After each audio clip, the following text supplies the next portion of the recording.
What's good, y'all? It's me, Chris. Welcome back to another video. And in today's video, we're going to be discussing Megan Thee Stallion's debut album, Good News. I'm so excited to get into that with y'all. From now on out, there will not be an introduction with my social media handles or, suggesting you to go watch some of my recent videos because, child, that takes so much time in the editing process, and I don't really think I'm driving that much traffic to my social media platforms. So if you would like to follow me, it's Crispy Known across all platforms. It's always in the description box. And if you like a video, you'll watch more. That's how it is as a viewer, as a consumer. Like if something interests you, you will watch more. YouTube also recognizes that, and they'll recommend some of my older videos to you if you're not already subscribed to the Crispy Known family. So that will be that for now. We'll just get straight into the topic of conversation after my quick intro. Also, I have a different setup for today's video. I have lights now. I have lights. As y'all know, in my previous videos, I've complained about being able to film during the daytime. The quality of the video has been horrible, horrible, horrible. So one of my faves, Tiana from YouTube, her YouTube channel is Tiana Empowers, went ahead and hooked me up with some lights, and I appreciate her so much, y'all. Y'all have no idea. I've been like so excited. This is why it took so long to also film a video, because I was waiting for the lights to come. I was also like testing out angles in my room in which I can film, in which the light is going to be good. Originally, I had like two lights, but that is very intimidating. Like it's like, oh, just like I have like a mini set going on in my room right now. Like it's interesting, the setup that I have, but I'm super excited. We'll see how this goes. I'm not liking the plain background as much. I like pictures, objects, to be able to give textures. You kind of see like how the YouTuber is. Like this is just giving very like jail cell, hella like Alcatraz teeth, and I ain't with that. So we'll figure something out. But I do like this angle for now. But let's get into this video finally. So we are discussing Megan Thee Stallion's debut album, Good News. Y'all, we are in the era of the Stallion. Megan has had an incredible 2020. She's had two #1 songs on the Billboard Hot 100. That's the Savage remix featuring Beyonce, as well as the WAP collaboration that she did with Cardi B.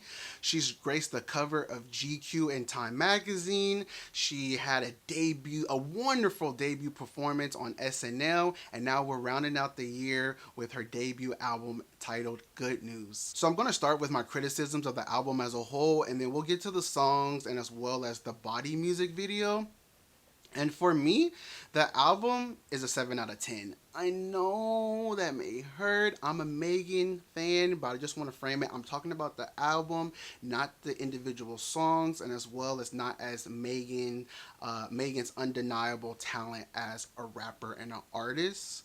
But for me, a few criticisms that I do have that don't have to deal with like the music aspect of it is one, the album cover. I do really love it. She looks great. But this album cover right here with the cowboy hat and the bodysuit, chef's kiss. I think that would have been a much better cover for the album. As well as on this album, we don't get a title track. There's not a single song with the name of Good News. The closest thing we get to that is called a song called What's New. So I would have liked that. That's just my opinion. That's just my prerogative. That's just something that I prefer when I'm listening to an album. I would love for a song that also plays into the title of the album. The album has 17 songs, which made it feel just so much longer than what it really was. It's only about 50 minutes, which most albums run about 35 to 45 minutes. So it didn't fall too far outside of the ballpark range in which albums usually play, but for some reason, it just felt so long and drawn out.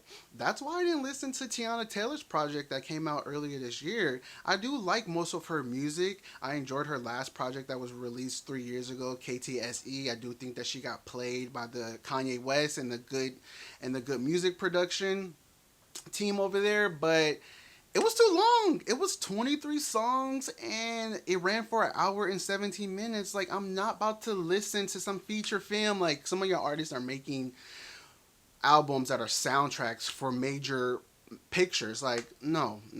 In my opinion, a good album has about between 10 to 14 songs, and I really think there's even a sweet spot between 10 to 12 songs that make an album just flawless. I really do believe that heavy editing would have benefited this project. Like, artists and producers choosing the orders of the songs should ask, what journey are we taking our listeners on? The album starts off so strong with a clear direction, and it even keeps that promise for a few songs. I mean, we get Shots Fired, Circles, Do It on the Tip, Sugar Baby, Body, like all these hits after hits after hits with full of the Megan energy that we are familiar with. Like, it was so good. And then we take a nice little breather with Work That to, just to kind of unwind all that energy, all that fire that Megan was spitting.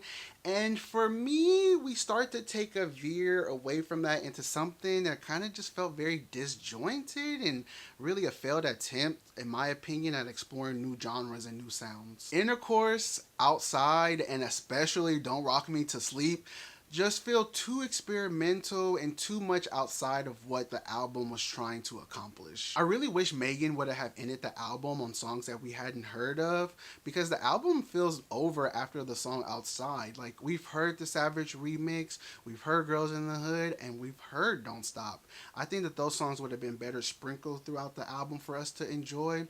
When you think of like your last song on the album, you want your listeners to end on like this yearning feeling. You want them to want more. You want them to experience it again. It's like when you get on a roller coaster ride and you have a really good time and you're like, let's go again. It's for like that thrilling, exciting feeling, that rush that you get.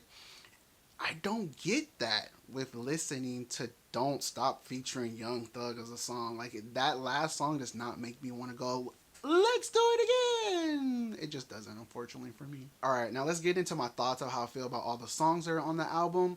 So we start off with Shots Fired. That is the song in which Megan Thee Stallion addresses the Tory Lanez shooting. I know a lot of people were kind of torn whether or not Megan should do a diss track and if Tory Lanez was worth that energy, but listen, it's her experience. She's allowed to express how she feels in whatever manner, and she thought that like putting a song on her debut album was how she wanted to approach the situation. And go ahead, I love the energy, I love the lines that was on it. It was like direct, like you knew you're not talking about nobody else. I'm talking about yo sorry ass nigga who shot me.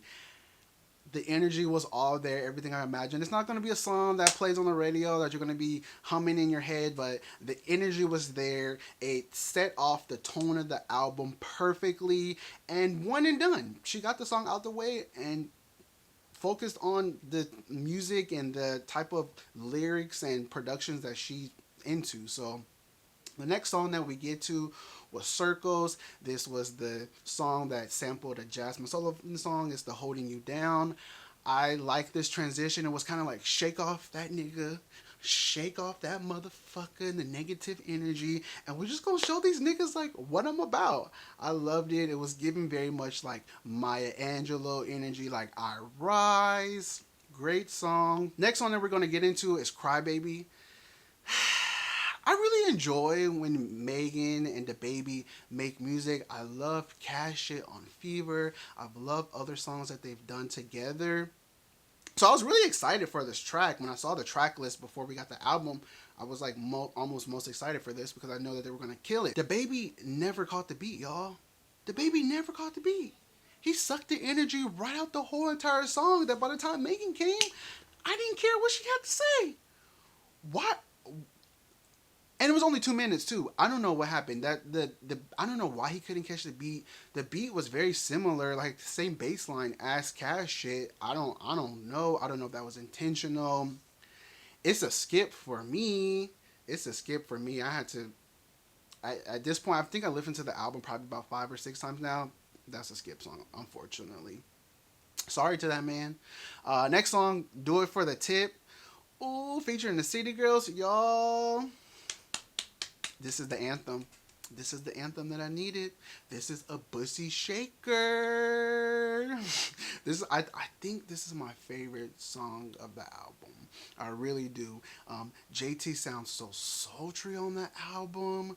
I love Carisha's cadence. this type of sound, this type of beat, this type of production, this type of vibe is really where like the city girls excel. Just like higher energy, ass shaking music, talking about dick, talking about these niggas. I love it. I love it. I love it so much. Megan matched their energy as always. Is this the first like Megan and City Girls song?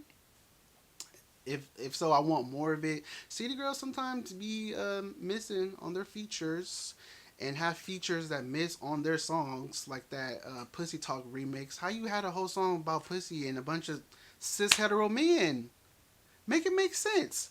But at least they came us and gave us this anthem. It's probably gonna be on my most played of the album. Like it just gets me hyped, y'all. I I like doing it for the dick, so there's that. This song just makes me miss clubbing and being around people. Like, there's so much music that we didn't get to enjoy in a club in 2020 because of the pandemic. Like, so frustrating. Like, I can only shake my ass in my room on a Zoom call so many times. It's just not the same. It's just not the same. But I just hope that 2021 brings better news for us and we're able to shake our ass amongst each other because I miss being around people. The next song that we have is Sugar Baby.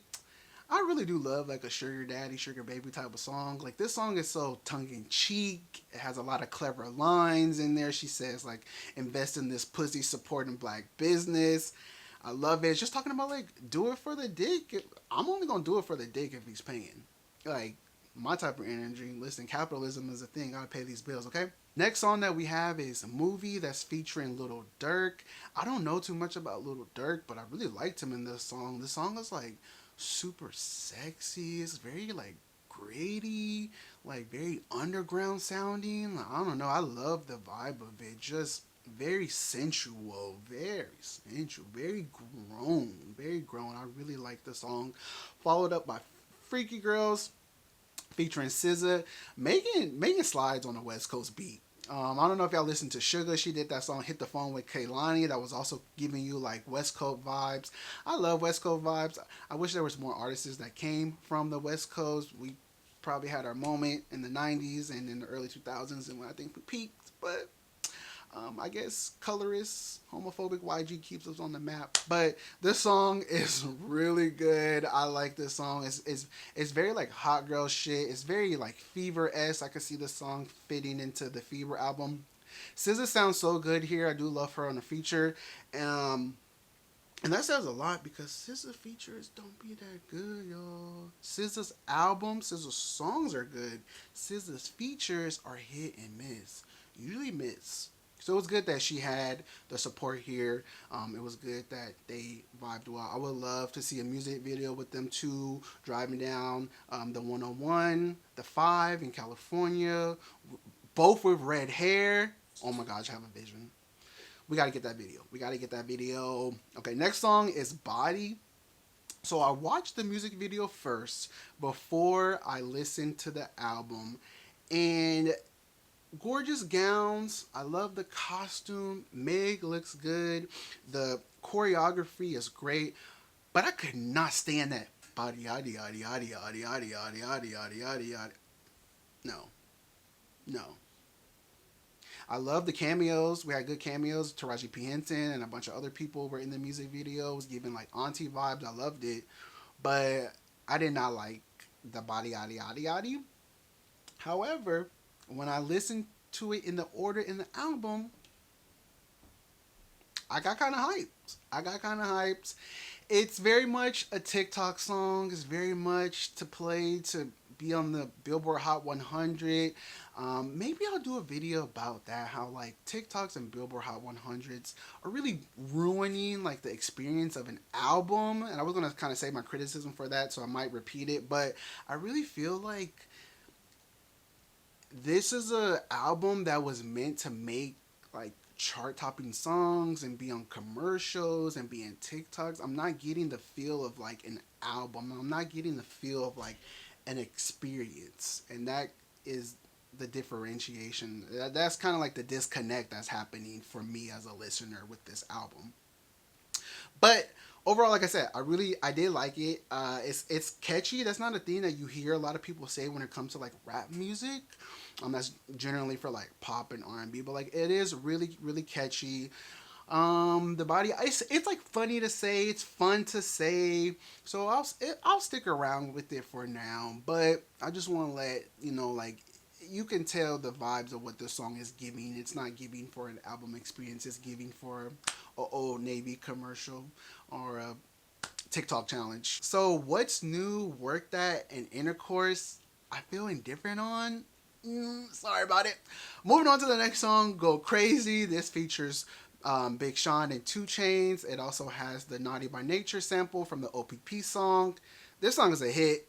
I loved it. It woke me up after those last 3 sleepy songs. Like, she was in her bag. This is a banger for me. I really love 2 Chainz and Big Sean especially. I love Big Sean's work. I love that song Bounce Back. I think he's a great lyricist. Love his album. He seems to be really like torn on the internet. Some people don't like his work. I don't know why. I really enjoyed it. I really enjoyed this song. Followed up by our next songs, Don't Rock Me to Sleep and Outside. They're both skips. They both skips, y'all. I don't know what Megan was thinking when she recorded Don't Rock Me to Sleep. I think she was trying to get like in her pop bag, but I really think she just ended up in like her Halloween trick or treat bag.